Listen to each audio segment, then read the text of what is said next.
In this video,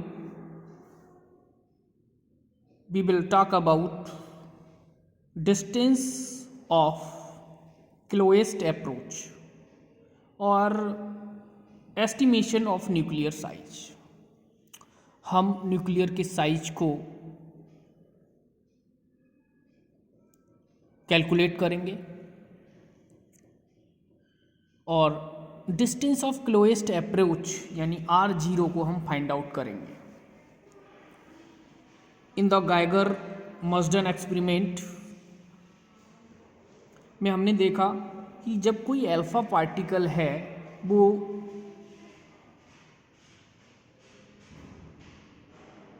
nucleus के centre की ओर hit करता है तो उससे कुछ डिस्टेंस से पहले ही रिट्रेस हो जाता है.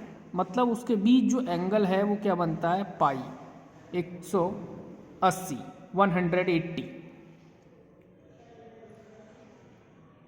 तो ये यहाँ से रिट्रेस हो गया तो इसकी ये डिस्टेंस है, इसे हम कहेंगे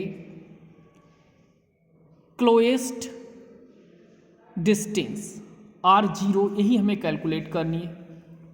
N alpha particle of mass m and initial velocity क्या है इस अल्फा पार्टिकल की, b है, moves directly towards the center of the nucleus of an atom. The positive nucleus experience Coulombic repulsion and its kinetic energy converted into potential energy.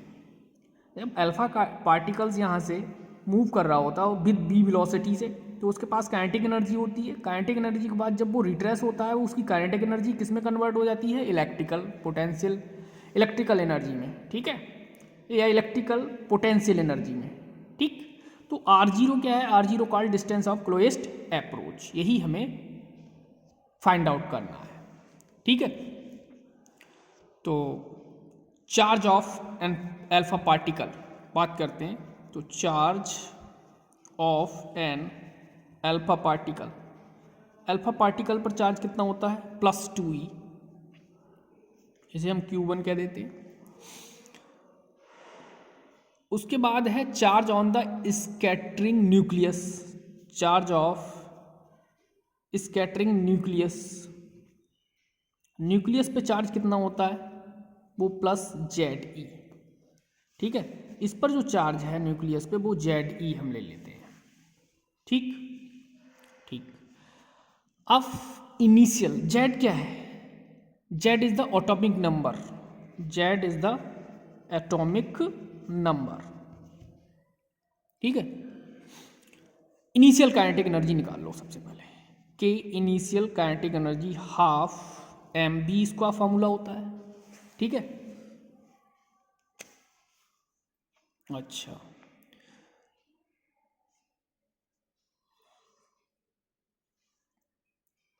तो by the कूलॉम्बिक repulsion force क्या होता है, U equal, या हम कह सकते हैं electrostatic potential energy निकाल लें. ठीक है, तो इलेक्ट्रोस्टैटिक पोटेंशियल एनर्जी बात करें तो K Q1 Q2 over R0 हो जाएगा.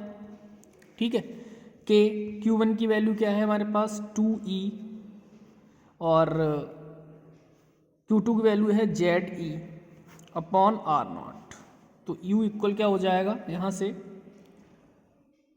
K, आप तो इसे इस तरह से ही लिख सकते हैं 2K ZE² over R0. This is the equation number first by conversion of energy. ठीक है, अब कन्वर्जन ऑफ एनर्जी मतलब जो काइनेटिक एनर्जी है इनिशियल वो किस में कन्वर्ट हो रही है, पोटेंशियल एनर्जी में, इलेक्ट्रोस्टैटिक पोटेंशियल एनर्जी. इसका मतलब हम K इक्वल क्या कर दें, जो हमारी पोटेंशियल एनर्जी है उसे राइट कर सकते हैं. ठीक है,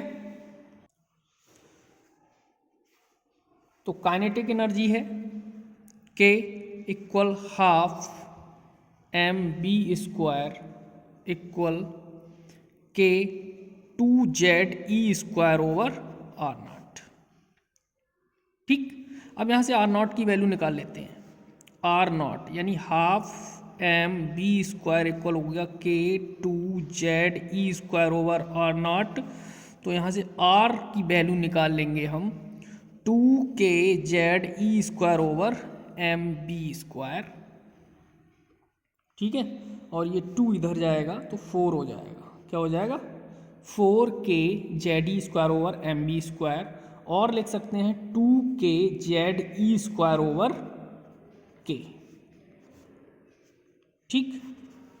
अगर हम बात करें के की वैल्यू होती है 1/4 पाई एप्सिलॉन नॉट, और इसकी वैल्यू होती है 9 × 10⁹ न्यूटन मीटर स्क्वायर पर कूलम्ब स्क्वायर, ठीक है। इन रदरफोर्ड एक्सपेरिमेंट में जो काइनेटिक एनर्जी की वैल्यू ली गई है वो 5.5 MeV ली गई है, ठीक है। एटॉमिक नंबर ऑफ गोल्ड का एटॉमिक नंबर ऑफ गोल्ड का एटॉमिक नंबर कितना होता है बेटा, वो होता है Z = 79, ठीक है। तो R इक्वल आप लगा सकते हैं 2k ZE square over k। यहाँ से सारी वैल्यू पुट कर देंगे आप, के की वैल्यू है, जेड की है, ई की वैल्यू आपको पता ही है क्या होती है, इक्वल 1.6 × 10⁻⁻19, ठीक है। आप कैलकुलेट करेंगे तो वैल्यू आएगी आपकी 4.13 × 10⁻14 मीटर, या कहें हम 4.3 फर्मी, क्या आएगी फर्मी, ठीक है। क्योंकि 1 फर्मी इक्वल क्या होता है, 1 फर्मी इक्वल होता है 10⁻⁻15 मीटर।